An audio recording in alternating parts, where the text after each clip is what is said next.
Welcome back. What is this, MMA calculator? I think it did Attic MMA. Oh, MMA Attic. Get in our attic. Welcome back. We are here bringing you betting opportunities for PFL Week 4. This is a difficult card to make picks on because it is made up exclusively of two of the hardest divisions to make accurate predictions for: heavyweight and women's flyweight.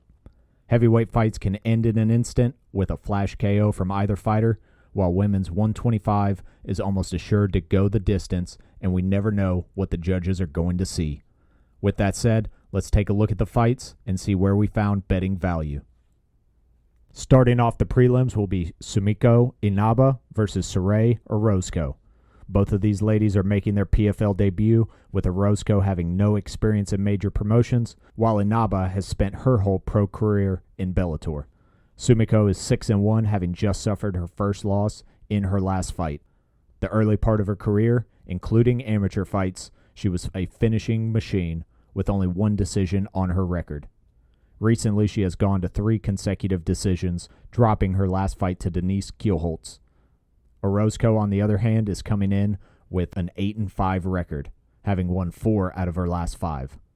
Most of her fights, win or lose, have been decided by the judges. Although, as previously noted, her fights have all taken place in smaller, regional promotions, with the exception of one loss in Rizin in 2019. Moving on, we have Juliana Velasquez versus Lisa Malden. Velasquez has a very interesting record of 12-3, having lost her last 3 fights. Strangely, all 3 of those losses came at the hands of Liz Carmouche. Malden is 3 years younger at 34, with a notably worse record of 6-4. Although, having lost her last fight, she was on a 3-fight win streak before that one, with 1 sub, 1 KO TKO, and 1 decision. Probably based on the recent losing streak of Velasquez, the model favored Malden here as a -131 favorite, while the book has her as a hefty +380 underdog. We laid a unit on Lisa and are hoping that she is well studied in the ways of Liz Carmouche. Next up will be Danilo Marquez versus Tim Johnson. Both of these men are pushing 40 with long and storied careers, including 50-50 runs in the UFC. Tim Johnson does seem to have the bigger names under his belt, but also isn't far removed from a 3-fight skid. Marquez, on the other hand, has won 4 out of his last 5.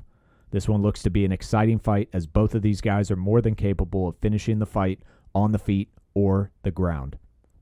We have Ilara Joanne versus Shayna Young as the next prelim fight. Both of these women have been in the game for a very long time and worked their way up to major promotions while holding good records. Unfortunately, neither of them currently have a winning record in any major promotion. Joanne is currently on a 3-fight losing streak and is also giving up 4 inches in height. These are likely 2 major factors in the predictive model's decision to favor Young at -162. We see this fight as much closer to a toss-up than the model does, but we are no longer making the decisions as to where our money goes. We have once again done what the model suggested and placed a bet on Shayna Young. Getting back to the heavyweights, we have Oleg Popov versus Davon Franklin. The model is right in line with the book odds here, giving the massive edge to the nearly undefeated Russian. Popov has shown he can win anywhere the fight takes place and in any round. He's riding a 17-1 record, with his only loss coming all the way back in 2016. Franklin, on the other hand, is very young in his career at only 6-2, losing 2 out of his last 3.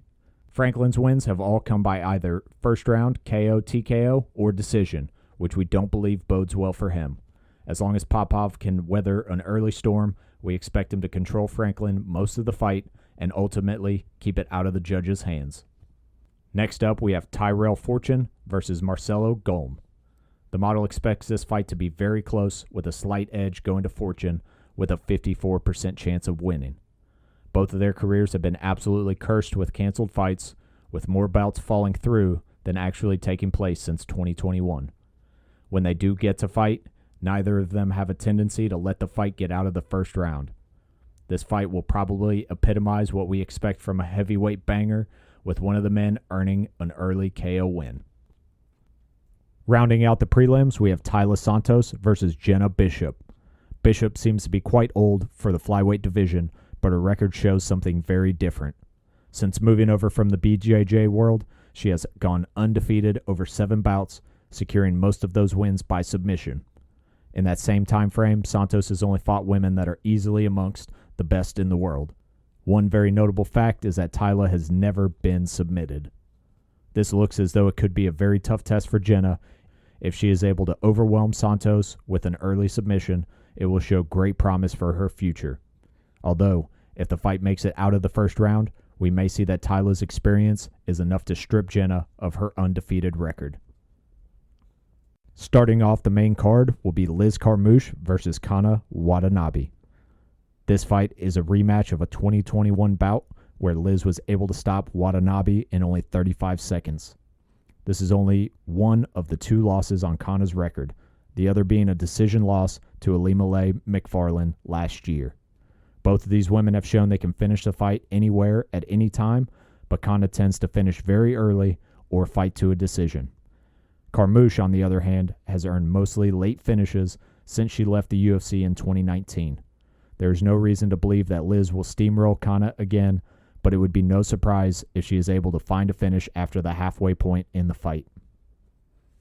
Next up, we have the opposite of Jared Cannonier. Thiago Santos, who started his career as a welterweight, has made it all the way up to heavyweight.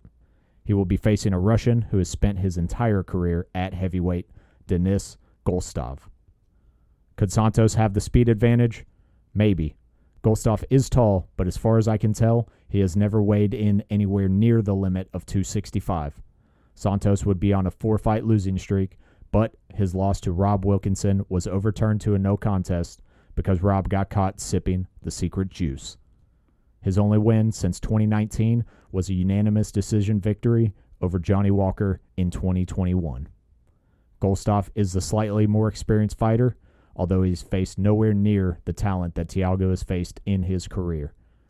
Both of their careers stretch back to 2010, but Golstov has 41 pro fights compared to Santos's 34.